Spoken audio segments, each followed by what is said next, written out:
James City County Police Department has a number of services that we offer to the county residents. And generally, there's no charge for any of these.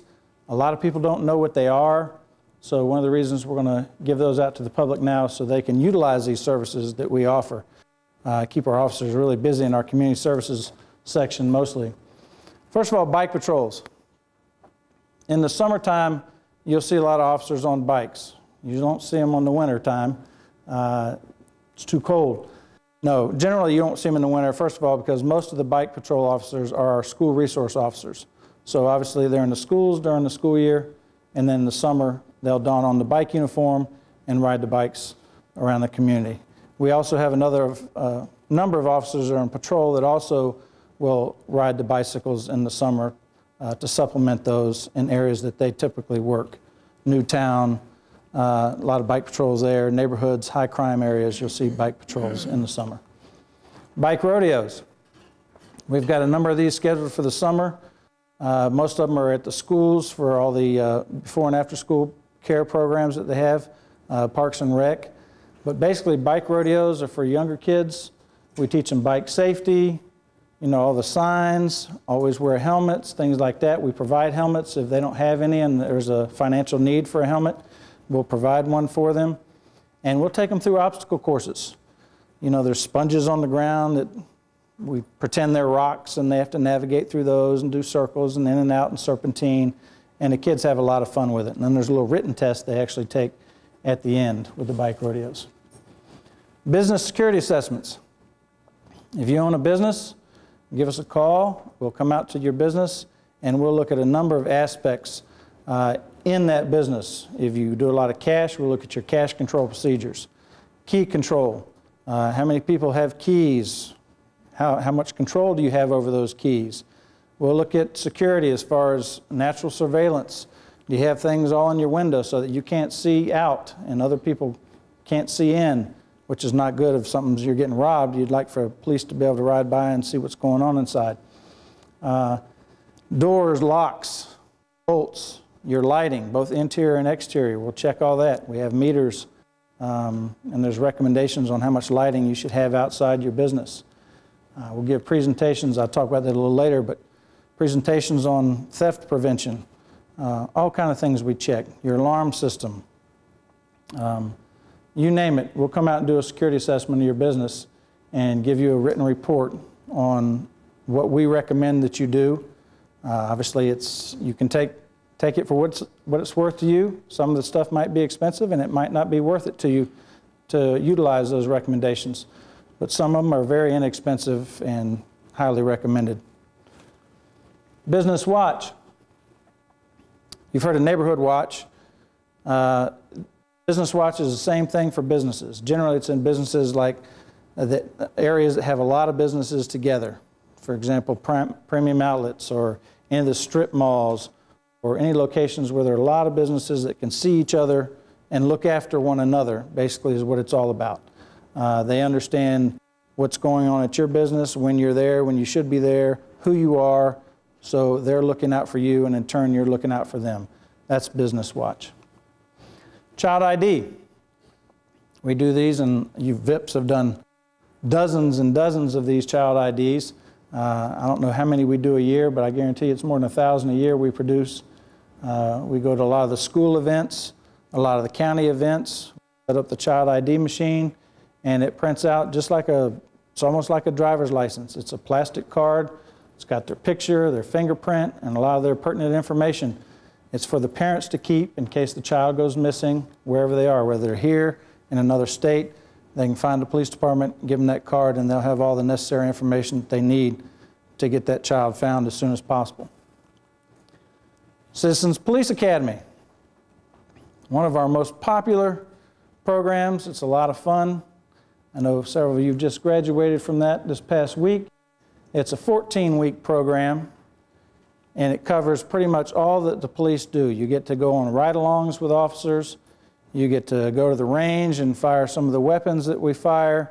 You get to go back in the crime scene lab and do fingerprints, and a lot of stuff that we do on a daily basis you get to do over that 14-week period of time. It's a lot of fun. You'll learn a lot, and it's again, one of our most popular programs. So give us a call.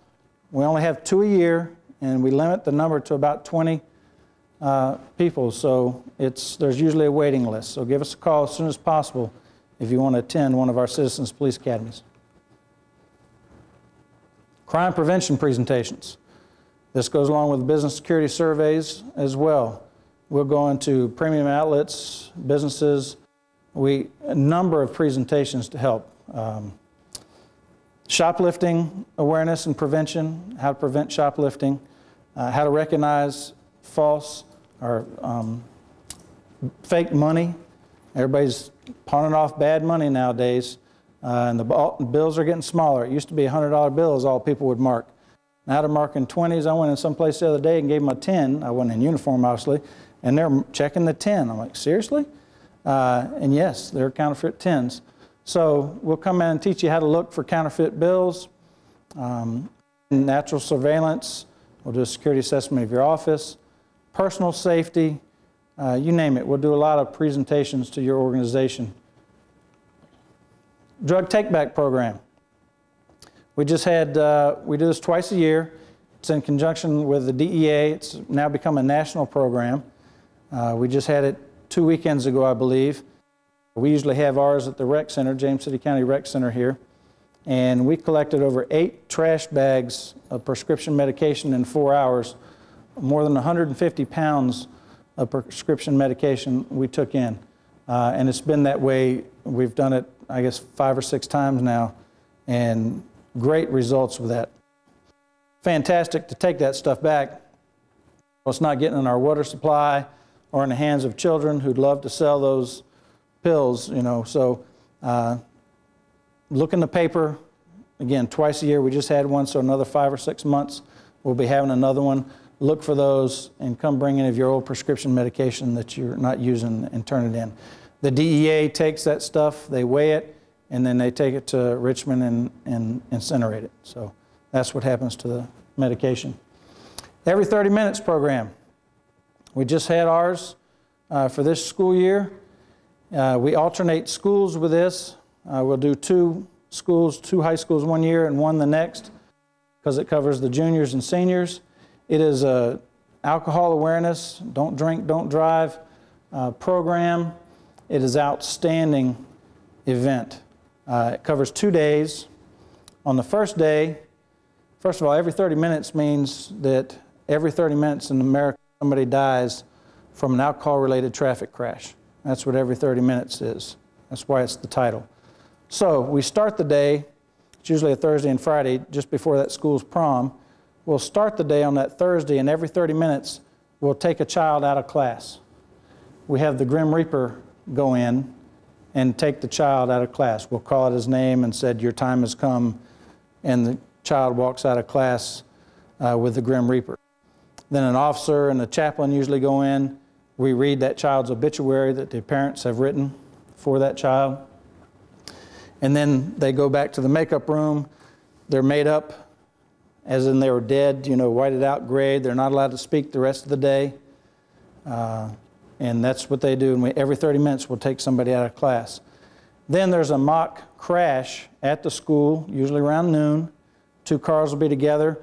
Some of these students that we pulled out of class will be placed in the car and again made up. And then ambulances, fire trucks, police will all show up like we got a call of a traffic crash. And one of them was always the drunk driver. They're taken out and given sobriety tests and arrested. One of them usually dies, and one of them is usually paralyzed for life, waist or neck down and stuff. From there, from the crash scene, all the participants, kids that were called out of class and the ones that are in the car scene, they'll go to court. Well, first they'll go to the hospital. The one girl that was paralyzed and we do a video production there at the hospital with a doctor working on them. And then they'll go to the courthouse. They'll have a mock trial with judge and attorneys and everything for the person who was charged with drunk driving and manslaughter because they killed somebody. We'll go to the funeral home and have the funeral services for the one that died.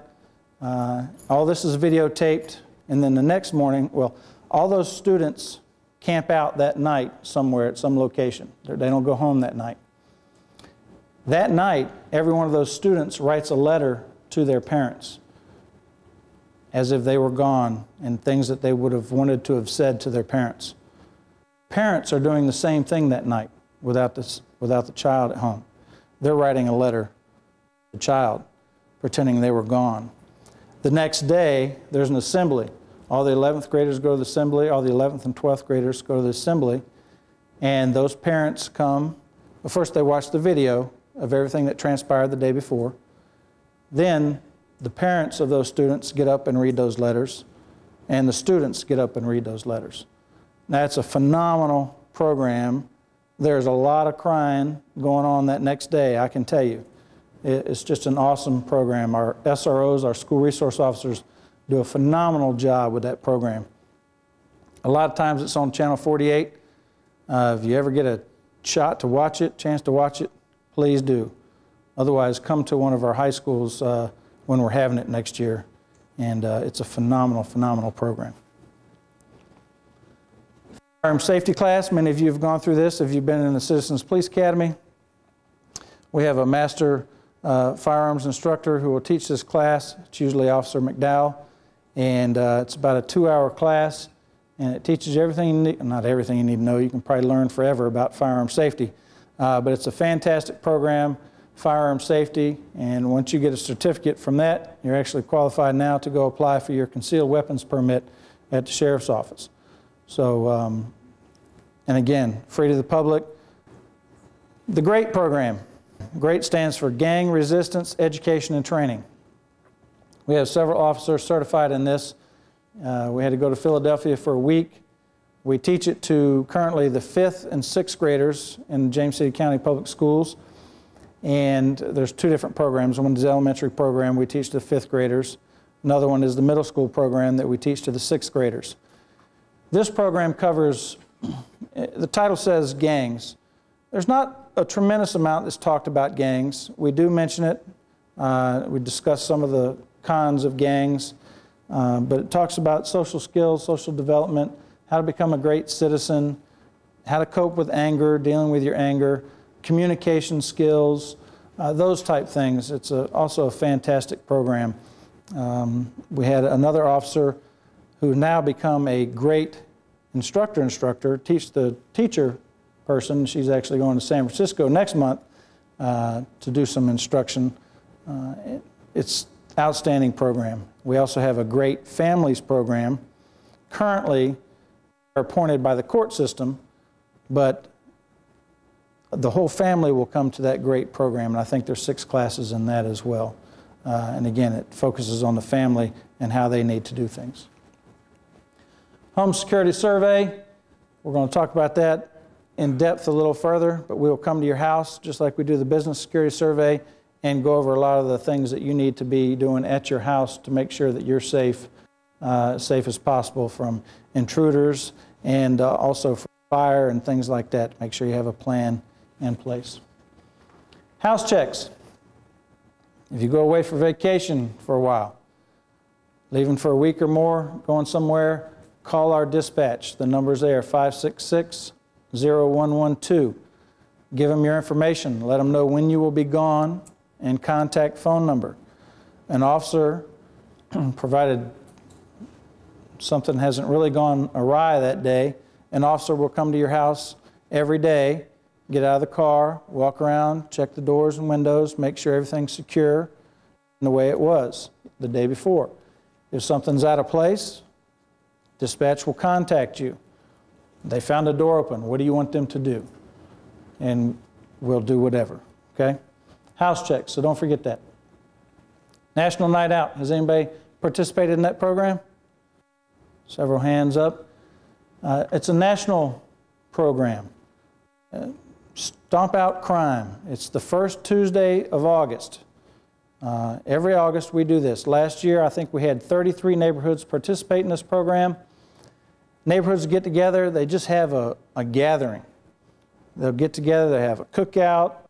Some brought in a little music and playing music. They had games, ice cream, social, you name it. It's an excuse for the neighborhood to have a block party. And while you're having that block party, the police will come to every one of those neighborhoods. Last year we either had 4 or 5 different groups. We usually have 5, 6, 7 officers in each group, and we always have McGruff, the crime dog, with us. He's always a big hit with the kids, and we'll make it to every one of those neighborhoods. Come say hello, make an appearance, let the kids see McGruff and have their picture taken with McGruff. It's a fantastic event. So if your neighborhood's not doing that now, give us a call. We'd like to get you set up to participate in that. And also, if you have a neighborhood watch program, which we'll talk in a second, there it is, neighborhood watch. We'd like to have you participate, become a neighborhood watch neighborhood. The best thing about neighborhood watch is the camaraderie that exists in those neighborhoods. You become friends with your neighbors. You and I both know nowadays things aren't like they were in the 50s and 60s where you knew everybody, your doors were left open, everybody would come into your house, you know, didn't even knock, just come on in. Hey, you got some peanut butter I can borrow? It's not like that anymore. Things have changed. A lot of people don't even know who lives next to them. It's unbelievable. But Neighborhood Watch overcomes that. It gets people together. It gets you trusting and knowing your neighbors and what they're doing so that you can look out for them and they can look out for you. You see somebody walking out of your neighbor's house 2 o'clock in the morning with a big screen TV in their hand, and you know it's not your neighbor. Clue, we call it a clue in the police world. So what are you going to do? Well, Neighborhood Watch, you're going to have a specific job. You're going to call the block captain. Okay, call the police first, but then you can call the block captain. Something like that serious, you're going to call the police. But things like, I saw a suspicious vehicle, like in a neighborhood up in the upper end county. 3 different nights, different people saw a white van traveling through the neighborhood at approximately 2 to 3 o'clock in the morning with no lights on, really slow, like 5 miles an hour. Now, is that normal behavior? No, of course not. So they, because they were a Neighborhood Watch organization, neighborhood, all emails got blasted to everybody in the neighborhood. Phone trees took place. Everybody knew to be looking for this vehicle because it's not normal. We don't know what they were doing. They might have been casing the joint. They might have been looking for kids. We don't know. But that's what Neighborhood Watch can benefit you and your neighborhood. An added layer of security and protection for each of you. Police Explorers Program. Similar to Citizens Police Academy, but it's for the high school age students. You have to be 18 to be in CPA, Citizens Police Academy. So if you're in high school, you can become part of the Explorers Program. It's not 14 weeks long, but those kids can come and it's just like CPA. They also learn about the police world and what we do. Usually the people in Explorers become police officers at some point. That's why they would come to this program. Project Lifesaver. How many of you know anybody that suffers from autism? Dementia? Okay, there's a lot of us out there. It's fairly common, and one of the things that those people do is they wander and they get lost. Project Lifesaver is an outstanding program. In the program's history throughout the country, it's never taken more than 30 minutes to find anybody that was on the Project Lifesaver program. Basically, they're wearing what equates to a wristband or an ankle band. It's slightly bigger than my watch, and that's a transmitter. And we have trained officers with equipment. If we get the call saying so-and-so is missing, where is he missing from? Was he gone? We dispatch to that location first, and using our cars and this equipment, we'll track them down with that device they have and our tracking equipment. It's a fantastic program. Currently, we have approximately 30 clients on Project Lifesaver here in James City County, and I think there's another approximately 10 in the city of Williamsburg. RAD is Rape Aggression Defense System. It's a program for women. It teaches you how to be safe. It teaches you how to fight off an attacker using some basic escaping skills. It also teaches you awareness, which is one of the most important things in preventing crime, is being aware of your surroundings. It talks about that. Risk reduction and avoidance. We also have a program for kids. It's not called Rape Aggression Defense. RAD Kids is another program. It teaches stranger danger. If you're getting attacked by a dog, what to do, you know, get down in the position and cover your head and face and scream. And it goes over a lot of things. Some of you have taught RAD with us before. I know Frank has. Again, anywhere from 5 to 12 years old, we'll teach this RAD Kids program to them. And again, no charge for any of those programs. Sydney. Has anybody in here had the opportunity to ride in our Sydney Go Kart? A few of you.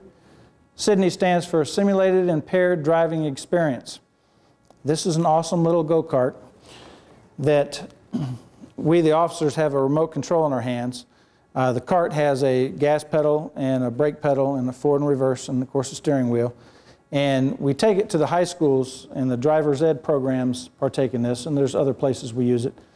But it simulates impaired driving. What it does, we will let them traverse the course one time in normal mode. And of course, they don't ever have any problems. They just go around the course, staying in the cones, and no problem. Then sometime in their second lap, we will flip the switch and put it in impaired mode. Now, impaired mode simply delays their input.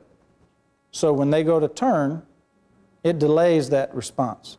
Just like if you were inebriated, your reaction time is slowed. So basically, it's delaying your response to something.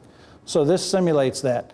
And then they see when they wipe out all the cones, and of course we call them families. Oh, you just wiped out a family. They get the idea of how difficult it really is to drive when you're impaired. And it's just another alcohol awareness program that we provide for our students. VIPs. I don't know how we did without VIPs, Volunteers in Police Service. These VIPs volunteers were CPA graduates, and now they're volunteers with the police department. Last year we had over 750 volunteer hours from our Volunteers in Police Service. That's a pretty phenomenal number, I think. And I think as we grow, we might exceed 1,000 this year, I'm hoping, hours. But call us. We'd love to have anybody that would like to volunteer their time and help us in some of these events that we do. And work here and at the LEC. Our VIPs are very important to us, so if you'd like to be a volunteer with the police department, give us a call too, and we'll help you out with that and get you signed up in the application.